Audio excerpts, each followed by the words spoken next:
আজ বানাবো একটা অন্য রকমের রেসিপি, সজনে ফুলের বড়া। তো আমি এখানে নিয়েছি খেসারির ডাল, এটা আগে থেকেই ভিজিয়ে রাখা ছিল। আর নিয়েছি সজনে ফুল, এই যে দেখুন।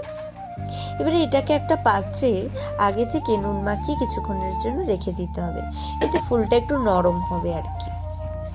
এরপর ডালটাকে ভালো করে বেটে নেব। ডালটাকে বাটা হয়ে গেলে ডালটা একটা পাত্রে করে নিয়ে নেব। এরপর ওর মধ্যে দিয়ে দেব পেঁয়াজ কুচি, অল্প একটু খাবার সোডা আর একটু লঙ্কা গুঁড়ো।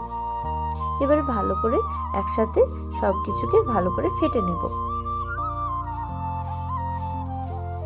কিছুক্ষণ মাখা হয়ে গেলে ওর মধ্যে দিয়ে দেব 1 চামচ অল্প পরিমাণে জিরে, আর ফুলটা দিয়ে দেব। এবং আবার কিছুক্ষণ মাখা হয়ে গেলে তার মধ্যে দিয়ে দেব হলুদ গুঁড়ো।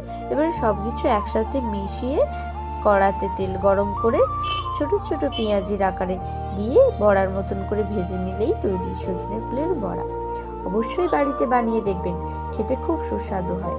গরম ভাতের থালায় খুবই ভালো লাগবে। আমার চ্যানেলের প্রতিটি ভিডিও পেতে অবশ্যই আমার চ্যানেলটিকে সাবস্ক্রাইব করে রাখুন এবং ভালো লাগলে লাইক, কমেন্ট, শেয়ার করতে ভুলবেন না।